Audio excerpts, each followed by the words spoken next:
Bonjour à tous et bienvenue dans cette nouvelle vidéo de déballage de boîtes pour Horror Arkham, le JCE. Aujourd'hui, deuxième vidéo sur les cartes de la classe chercheur.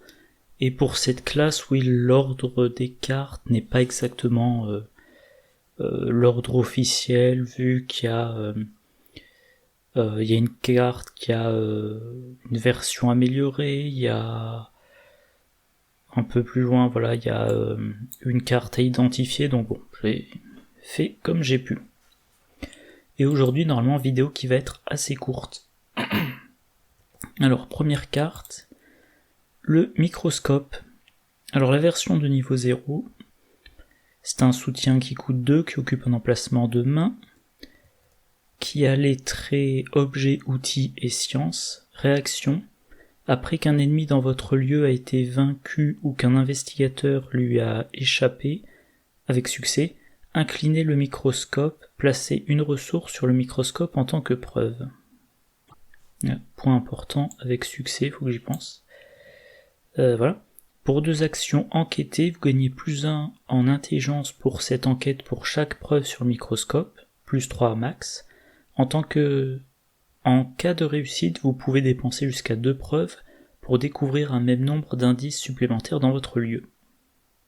La version 2 niveau 4, même coup, un icône d'intelligence de plus, la réaction c'est la même, et la capacité d'action c'est similaire. Maintenant on a plus d'intelligence pour chaque preuve sur le microscope avec un maximum de plus 6, et en cas de réussite on peut dépenser jusqu'à 3 preuves au lieu de 2 pour avoir le même nombre d'indices supplémentaires dans le lieu. Alors comme la carte ah oui non c'est pas lié au trait outil, mais bon Darrell Simons, voilà, c'est ça, je m'en souviens maintenant. Darrell Simons, il a une capacité avec les preuves, donc une carte en plus qui fournit des preuves, ça peut l'intéresser. Le microscope a le trait science, donc on pense à Kate Winthrop. Et sinon la carte, moi je trouve qu'elle fait quand même pas mal penser au nécessaire empreinte digitale. Il y a des similitudes. Le nécessaire empreinte digitale, alors il y a des provisions, là avec le microscope il n'y en a pas. Le nécessaire empreinte digitale, faut l'incliner, donc on l'utilise qu'une fois par round maximum. On a toujours plus en intelligence pour l'enquête, et on gagne toujours un indice supplémentaire. Avec le microscope de niveau 0, le bonus va aller de plus 0, s'il n'y a pas de preuve, ça donne pas de bonus, de plus 0 à plus 3. Et le nécessaire empreinte digitale fournit toujours pile 2 indices. Tandis que le microscope, il faudra voir les preuves à dépenser. Et le kit empreinte digitale de niveau 4, pareil, il donne plus 2 de façon constante, et c'est toujours plus 2 indices. C'est marqué dans la FAQ, pour rappel, vous pouvez utiliser coordination œil-main, par exemple dans un deck Joe Diamond, pour que la capacité du microscope ne vous coûte plus qu'une action. Ah oui, voilà, j'avais mis Trish Scarborough, mais là je viens de réaliser un truc. L'effet du microscope, c'est un investigateur a échappé avec succès. Alors, c'est un peu subtil, mais quand un effet vous demande d'échapper, peu importe comment vous avez réussi votre évasion, grâce à un test réussi ou par un effet automatique, par contre quand on vous précise échapper avec succès, ça veut dire qu'il faut qu'il y ait eu un test réussi. Si vous utilisez la réaction de Trish Scarborough, blablabla, soit vous échappez automatiquement à cet ennemi. Quand vous échappez automatiquement, c'est pas une évasion avec succès, et donc ça ne met pas de preuve sur le microscope. Kimani Jones, il peut l'avoir en tant qu'outil, et a priori il va faire pas mal d'évasions. Alors je l'ai jamais joué lui, ça m'enthousiasme pas trop, mais en gros son principe c'est échapper à un ennemi, puis rengager en action rapide cet ennemi incliné pour... Voilà ça. Alors pour les ennemis non élites, il fait une deuxième tentative d'évasion en rajoutant son intelligence, et s'il réussit assez largement, il va défausser l'ennemi. Donc dans le contexte du microscope, Kimani il échappe une première fois à l'ennemi, donc on met une preuve sur le microscope, il le réengage, il lui rééchappe pour le défausser, deuxième preuve sur le microscope. Voilà, donc le microscope est chargé rapidement en preuve, à condition bien sûr que les évasions de Kimani John soient faites avec des tests. Ah oui. Il y a quand même un truc important à mentionner dans le microscope, c'est que n'importe quelle enquête vous coûte 2 actions. C'est-à-dire que quand vous avez aucune preuve sur le microscope, vous dépensez 2 actions pour faire une enquête et vous n'avez absolument aucun bonus. Si vous avez une preuve, vous dépensez 2 actions pour faire une enquête à +1, et il faut dépenser la preuve pour avoir le deuxième indice. Et moi je trouve que, avec une carte de chercheur, si vous dépensez 2 actions, vous voulez avoir au moins 2 indices. La version de niveau 4... Alors la version niveau 4 quand même, dès la première preuve vous avez un +2, c'est pas négligeable. Si vous jouez au niveau de difficulté, c'est pas négligeable de pouvoir monter jusqu'à +6. Voilà, vous jouez en expert, vous avez un chercheur qui a 4 de base, monter jusqu'à 10, c'est pas super... Enfin c'est pas comment dire, surdimensionné. Mais encore une fois, moi je pense que chaque fois qu'on va utiliser le microscope, on va vouloir dépenser au moins une preuve pour avoir minimum 2 indices, vu qu'on a dépensé 2 actions.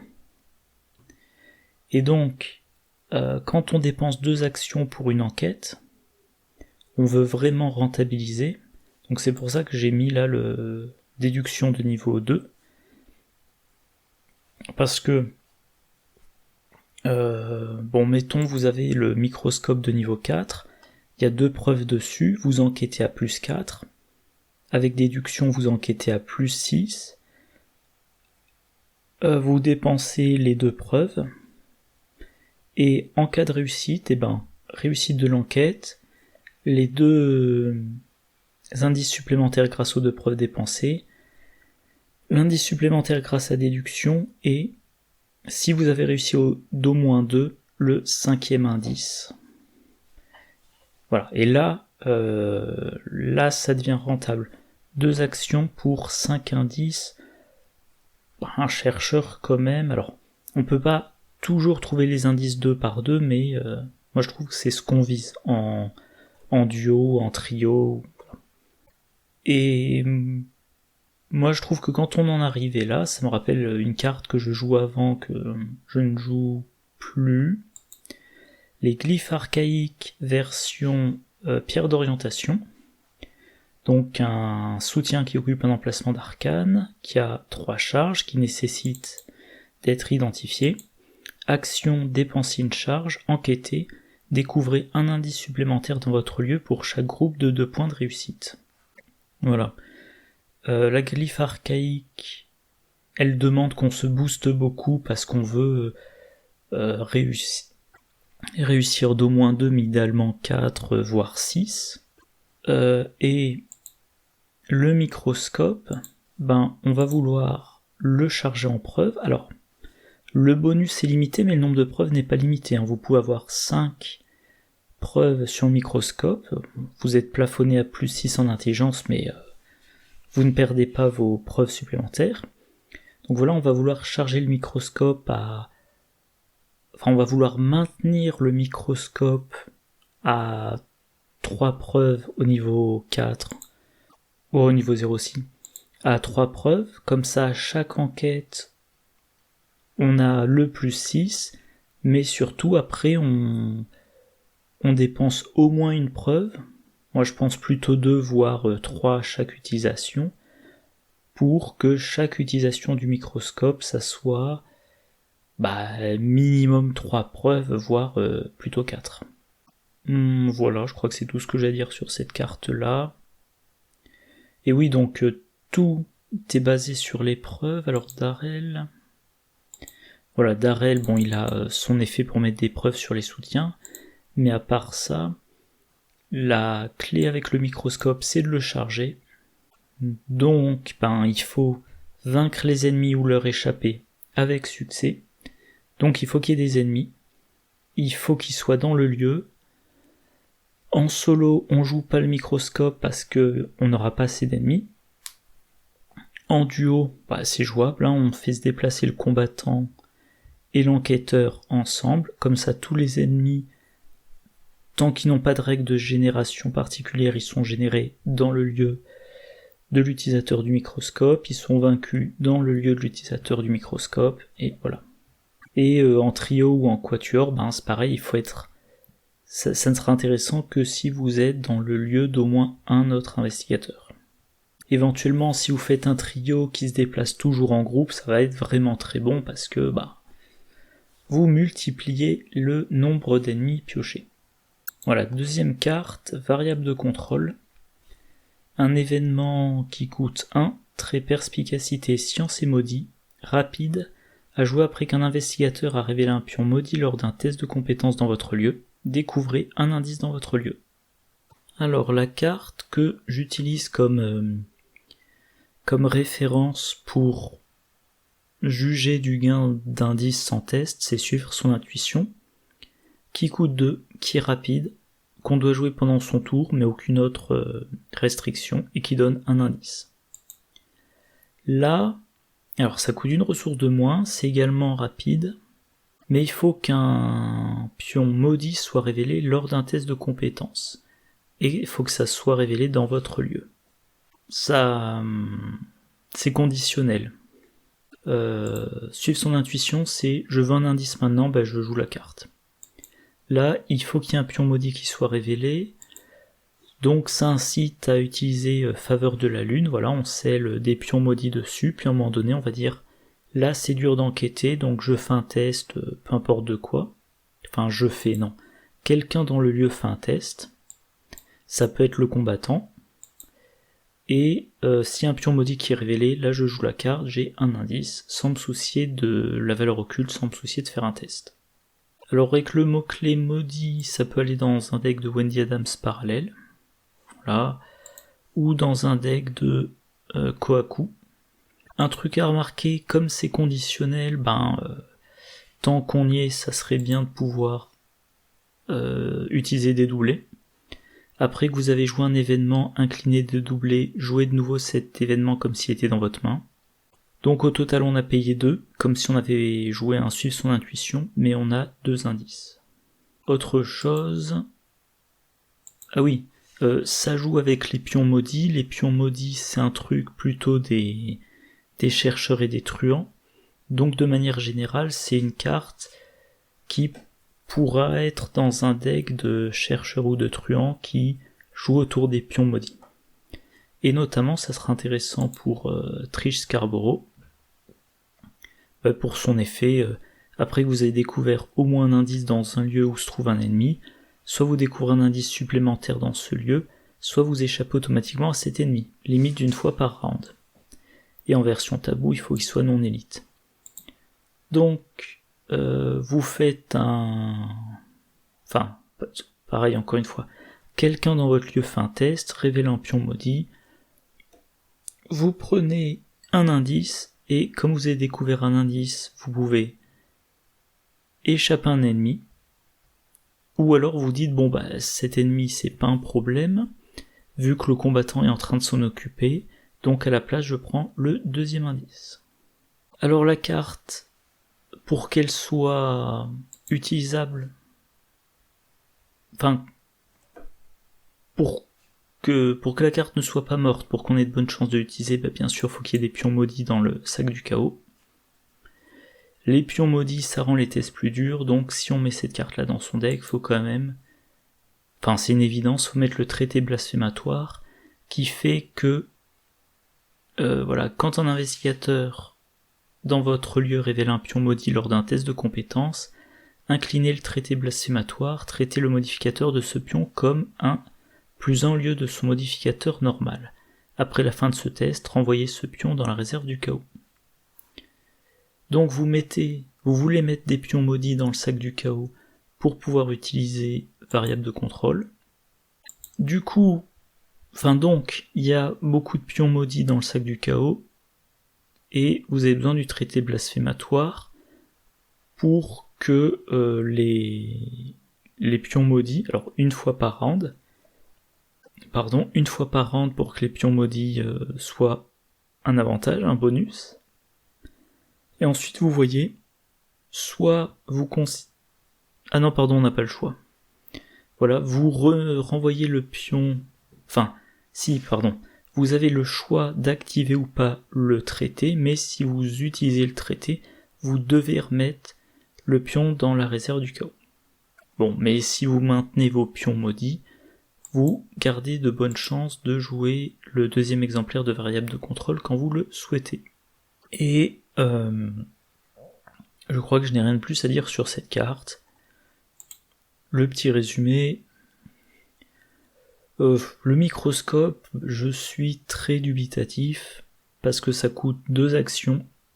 Oui, je l'ai pas précisé, mais bon, vu que dans son tour on a 3 actions, si on veut se déplacer vite de lieu en lieu, l'enquêteur, a priori là, 2 actions pour enquêter, puis la 3e action pour sortir de son lieu. Sauf si vraiment c'est un lieu avec c'est un lieu avec...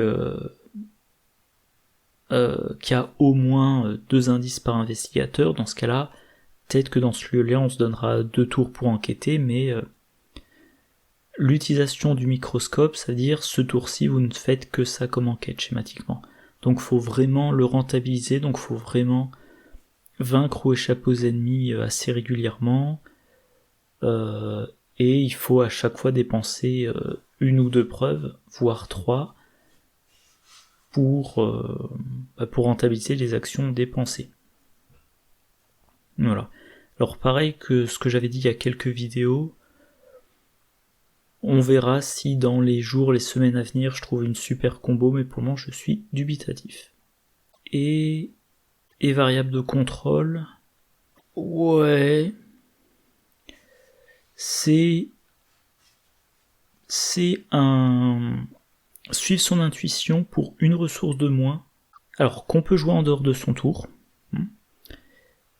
mais qui nécessite d'avoir révélé un pion maudit. Donc c'est très conditionnel, ça n'ira que dans des decks qui jouent sur les pions maudits, et il faudra qu'il y ait une raison spécifique, je pense, pour mettre ça plutôt que suivre son intuition. Peut-être le fait qu'on ait déjà dans son deck suivre son intuition, mais pour le moment je suis pas convaincu. Je trouve il manque un petit quelque chose, par exemple gratuit, ça aurait été intéressant parce que on aurait dit quand même 2 ressources de moins que suivre son intuition, ça commence à être significatif, mais là en l'état, j'ai pas non plus trop envie de la jouer. Mais à côté de ça, c'est bien qu'on ait des cartes chercheurs qui soient en dessous du lot pour changer. Bon voilà, c'est tout pour cette vidéo, à peine plus de 20 minutes. J'espère que ça vous a plu. N'hésitez pas à laisser des commentaires si vous le souhaitez. Prochaine vidéo, si je me plante pas, c'est la carte identifiée. Enfin la carte à identifier et ses versions améliorées. Moi d'ici là je vous souhaite une bonne journée, une bonne soirée, de bonnes parties, et je vous dis à la prochaine, au revoir.